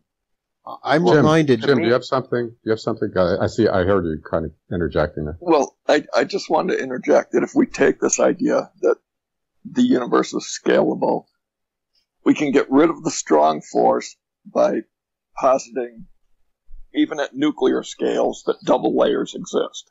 Okay?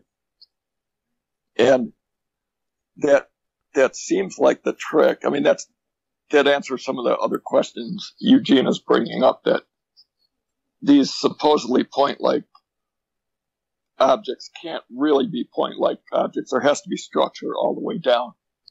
But if you give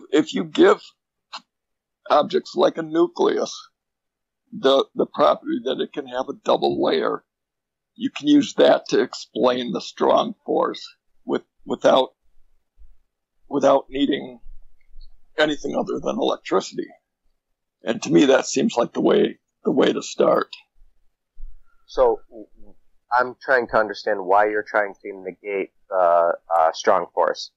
Well, I understand there's 4 fundamental forces, but one might not be necessary. Well, if you look at the solar system scale, what you see happens is that just put yourself in the place of being like this really large-scale observer, okay? And you make the mistake of thinking that stars and planets are the smallest scale things in the universe. You might come up with this inverse square force between the sun and planets. Right. And that would help you get, like, Kepler's laws and all that. But where you're going to have a problem is if you go and start looking into the sun, you're going to stumble on the charged double layers at the surface of the sun. And now if you want to describe those, what you see there is at the surface of the sun, there's an electric field that's many orders of magnitude stronger than the gravitational or electrostatic forces out in the solar system. But it's a short-range force because it only exists between those double layers. And you see that that's what the mainstream found for the nucleus. They're not willing to consider that there's charge segregation on that scale. So they don't think that there's a double layer. But if there is a double layer, it would certainly complicate the math, yeah. Yeah, it actually simplifies it, though, in that you have then a very strong force that only operates at a short range, basically between the double layers on the scale of the sun in the solar system, or on the scale of a nucleus in the atom. Yes, and that's the way out of it. But the fundamental point, though, is that means that thinking of as just like thinking of the solar system as maybe made up of, if someone was going to say the sun might be made up of 2 or 3 parts or a handful of parts, that's wrong. The only way you're going to get those to explain those charged double layers is to assume that the sun is made up of a huge number of very small scale parts that can be, and I'm going to use Juan's terminology, they can be an effectively continuous medium surrounding the sun and form those shells. That's the way out. But you can do the same thing in the atom. You can use the same forces, no strong force.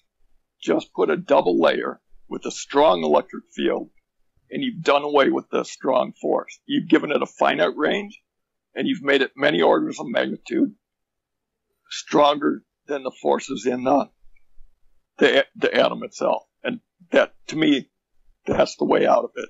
If I may, it should also be noted that unlike everything else, double layers are proved experimentally. So we have there's a real world component here.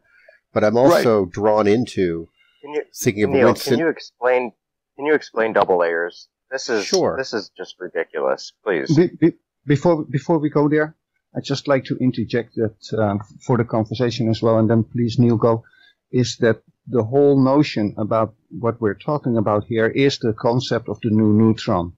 The new neutron, in my book, is nothing but a charge, which we call the electron, whatever it may be exactly, in between 2 protons. You get a polarity there, which explains spin. There's a lot of stuff which is explained that way, right? I think we really need to go and look at such a concept in order to make any progress again. Yeah. But please, Neil, continue. I interrupted. Excuse me, I also have one little point. I've sent Sure. to the chat of this conference the document about this subquantum kinetics that I was talking about earlier. So if you like, I kind of saw that come through, but I'm not sure if it came through. I think he posted it right in the room there. Yeah, I see it. However, Definitely check it, but I'm interested in Neil's rebuttal. Well, it basically, it's not really a rebuttal. It's just a description. I know, Don Scott, has done several, just in front of NASA, just showing the way that double layer works. So basically, if a charged gas is there, and you happen to have something immersed in this gas which is of a different charge, it will attract a bunch of charges to the surface of this thing, and this will set up a set of layers that basically it's electrical isolation. This was noted by Irving Langmuir back in the 1930s, and which is why he won the Nobel Prize, because he figured out how to measure this voltage without affecting, without actually having to affect the actual thing itself, because the Langmuir probe allows you to actually sense the voltage potential between 2 points without actually affecting it. Because if you could imagine, if the tip of your metal rod is into this plasma, it's going to again attract stuff to it, and because this is the way that double layers work. But in a nutshell, if you turn this up, you will have a situation where on a very short distance, you'll have a high polarity between 2 points, which is what we think is happening at the surface of the sun.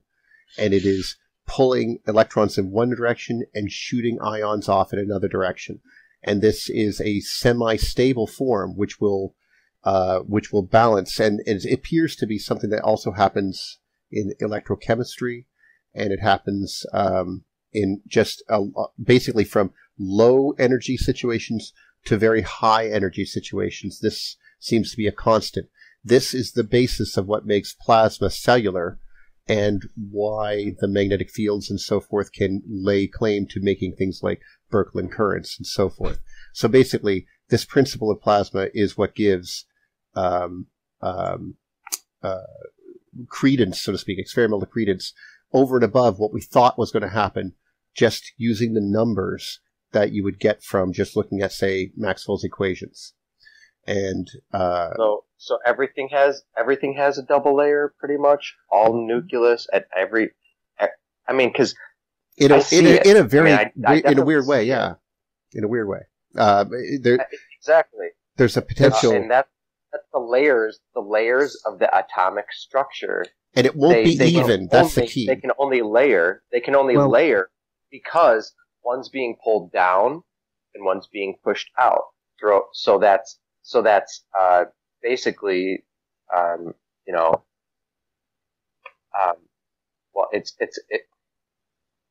the word. It is being sucked in and pushed out. What are the two words we use? I mean, come on. Repulsion, attraction. Yeah, but there's other words scientifically that, yeah. Well, what I will do for you, just for everyone, is I will put in the part that Don Scott talks about double layers when he was referring to NASA, and hopefully this will and I'll put it on the show there so that people can see it in the comment section. But what I really want to interject for just to bridge the gap there, Edwin and Eugene and Jim, is the words of Winston Bostick. He's the gentleman who discovered plasmoids, and he said he's the guy that took the two deep, dense plasma focuses and shot them at each other and created a galaxy in a bottle, so to speak. No, he said plasmoids appear to be plasma cylinders elongated along one direction of the magnetic field. This is what he says. But plasmoids possess a measurable magnetic moment, measurable translational speed, a transverse electric field, and a measurable size. They interact with each other, seeming to reflect off one another. Their orbits can also be made to curve towards one another.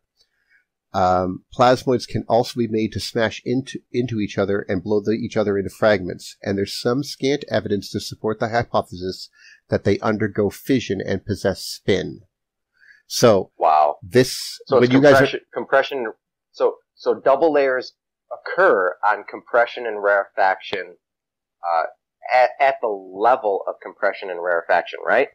Actually, what I was mostly referring to is when we were talking about just simply the subatomic particles, what they might be. I don't know for sure. I just leave that to you guys as a description that he found experimentally, and obviously you guys are the experts in that field, so I'll leave it to you. Can I steal the screen there for a moment? Sure. Mm-hmm. By the way, this is the guy Paul his Beyond the Big Bang was my red pill for the electric universe. So. Oh, well, we'll have to make sure we mention him too. Yeah. So thanks, Eugene. He wrote. Wait. David who? What was that? Paul Lavalette. I guess that's. Yeah. He was my red pill. Lavalette. Is that how you say it? Be more French. Yeah, but better. Just kidding. Go ahead. Is that the artist? The autistic artist? No, he's quite a heavy, quite a heavy. Yeah, he's quite the author. Not Lafferty, right? Different guy. Not Paul Lafferty. Yeah. Okay, good. Yeah. All right, just making sure. So why are you showing us this? So double layers and the and the atomic structure, if you will. This is the concept of a new neutron, as we call it. Why is it a new neutron? Because we redefine it. We have no other way of conveying this concept otherwise. Now, conventionally, the nucleus has one proton, let's say the pink one, and one neutron. But if you look at the neutron as belonging a particle, as a proton and an electron, we believe this is the state whereby the so-called neutron is stable inside the nucleus. Hence, there is only a first stable neutron in deuterium, which I'm depicting here. Now, when you look at this, you see the inner electron represented by the opaque yellow, the half-transparent yellow. It's in between, so it binds two protons, if you will. And there is another electron that is on the outside, as we call it, and we can show that now. We can show where the outer electron would be. The outer electron, especially if it were a diffuse thing instead of a spherical hard object, whatever that may be, you could imagine that on both poles, left and the right, there would be the majority of the charge or the highest chance of residing there.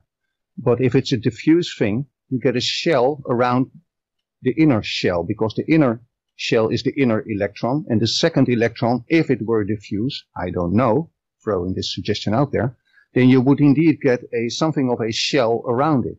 Now, this is very fundamental, and for the rest, that's how the nucleus is built of all the elements. But this is the concept that we built into SAM, or rather which SAM is based upon, right? A new concept of the neutron, and you do get a shell-like structure.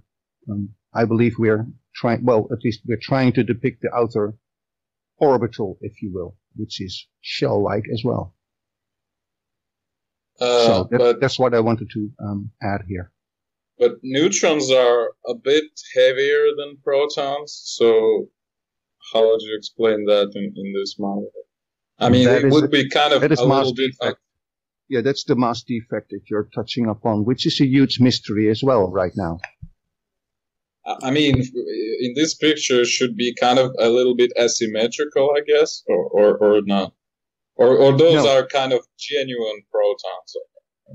Right. So what you would be looking at is the protons would be the sphere I'm highlighting here in pink right now, and the other one. So you're looking at deuterium, right? Okay. Yeah, I get it. Okay. Right. Yeah. Now, the first element, the stable neutron, as in conventional science is put, is the deuterium. That's when the first element with a stable neutron. When you release a neutron from a heavier element, it decays automatically, as you well know, into a proton-electron pair. And then we have this thing we call mass defect. And that's something else again. And I believe it's, a mass defect right? It has to do with mass and matter. And I have no ready answer there for you. Yeah, but it decays not right away. It's True. Time of life, I guess. I'm not sure the proper English expression. Well, it persists for at least 800 seconds, which is right. more than 10 minutes. So how would you explain that? Well, I can give you an explanation. I'm not asking you to believe it. I'm not sure if it's true. But based on this concept that I just conveyed to you, if you release a neutron, which is a proton-electron together, right? Then you would get a proton and an electron lopsided, as you pointed out. So the electron would be on one side. So imagine one of these protons not being here. That would be your free neutron. But it's lopsided, so all the charge is on the left. But it needs to be spherical again. It needs to balance again. Now, this is a balanced situation in deuterium. When you have a photon, it would have to decay, whereby this electron goes around the proton again, creating that shell-like structure, which is hydrogen. A proton with an, between brackets, orbital electron. So, that process, my answer to Eugene would be, and I'm curious about your opinion here, it apparently takes about 800 seconds for that electron to go into a state that it, again, is centered, right, balanced again, meaning surrounding the proton. That would be my answer. Yeah, but it's kind of too slow, don't you think? I more don't than know. 10 minutes? Well, okay. Look. Like I said, I don't know, but I'll go in with your thinking. Maybe an electron is indeed a spherical object that tries to keep itself together in a spherical shape. Now, this is purely speculation, mind you. But I'm saying is there might be good reasons there. I don't know what the reasons are. And again, this is a hypothetical thing, but I believe it more or less jives with basic physics, if you will. Okay, well, basically, anyway, I've always had and I think this was actually originally the issue when people proposed such a model that neutron may be actually just a combination of proton and electron, is that the magnetic moment of electron is like 1,000 times bigger than magnetic moments of proton and neutron. So if neutron consists of electron and a proton, how can it have such a small magnetic moment like proton, as if electron wasn't even there? No, I think it's important what you point out, because that the only conclusion in my mind is because of the negating forces. The proton and the electron negate, not annihilate, but negate each other. That falls in line with what you just pointed out there. But how can they negate each other if electron has, as I've said, like thousandfold bigger magnetic moment than the proton? Now, again, I'm speculating here, so please don't hold this against me. Maybe because the electron is not indeed a fundamental particle, but the only particle that I would subscribe to personally, so I'm speaking strictly personally here, is the proton as being a fundamental, whatever it is, a particle, and the electron is more like an attached charge to that particle, being the proton. That would allow the imprint of the electron, as you point out, to be far greater, and when it's negated with the proton, it would fall away again, because that is the charge effect, if you will. And therefore you get shell-like layers. So this is more like a charge, or almost like a dipolar bar magnet. I'm not saying it's a dipolar bar magnet, but almost. So when you look at an helium and you put two of those together, now Jim pointed out that you get a strong force very close by, right? So if you bring two of those deuteriums close enough, you get the structure of a helium. Mind you, I break every quantum mechanics rule because I don't subscribe to quantum mechanics. That is all. This is a new model that we're trying to build.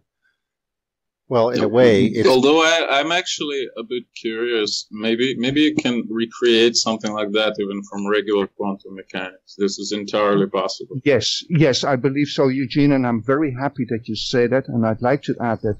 And if you would like to communicate, participate in any way, shape, or form, I'm more than open to that. So I extend my hand there very much. But I'd like to add that we are, this year, as a group, we visited the ICCF 21 conference in Colorado, United States. Basically, translation, it's the Cold Fusion Conference. We met quite a few people there that are trying to,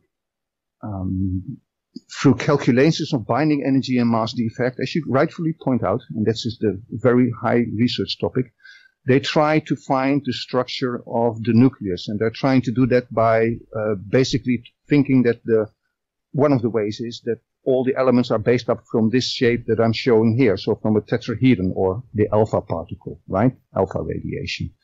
Because this is an often seen thing that comes off from heavy radioactive elements. So we are very much connected to these people right now, and if you would like to participate there, I would, be keenly interested in your thoughts and ideas here. And as you point out, these are, this is not, how can I say that? It's not that contradicting with quantum mechanics, if you will. If you're ready to let go of some fundamental postulations, such as the Copenhagen interpretation. Because, as you pointed out, things have to zoom around pretty rapidly in that interpretation, if you will. And there's simply no room in practical and experiments whereby there is room for the nucleons, whatever they may be, to even have room for rotating around. It's too small. It's too tight. So even mainstream quantum mechanic physics belonging to the European Physics Society, for example, are right now very openly speculating and trying to find out what the structure of the nucleus is. So there you go. That's my contribution here in the double layer talk relating to the subatomic structure. Very cool. Love the idea. Love that. Still the screen back there. Yeah. I do have a question or comment on magnetic moments, and this has nothing to do with any, this isn't an answer, but just from what we see on the solar system scale. Remember, we had that puzzle where Jupiter is the largest planet and it's the fastest spinning, Saturn's the second fastest, and it's kind of backwards what you would expect in the gravity-only model, where gravitational collapse leads to spin up. We have almost an inverse relationship. The larger things are, the faster they spin. And that's even for a single planet, how it spins. Rotation is faster at the equator, larger diameter, than it is at the poles. So that, just taking that as an observational fact, if you put that as charged material, what it means is the larger diameter means larger magnetic dipole, right? Just keeping that relationship, forget why it's true. If you accept that it's true, then you get a correlation where magnetic dipole and diameter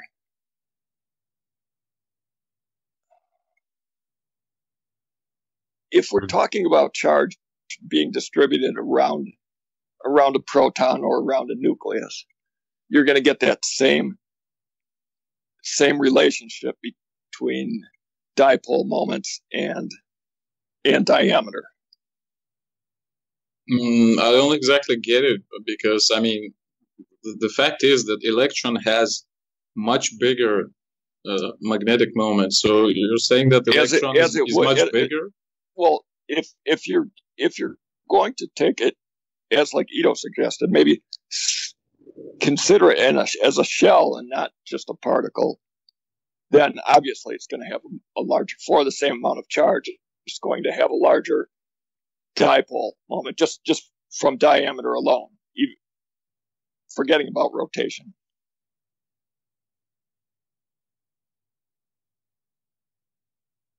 Was that a question?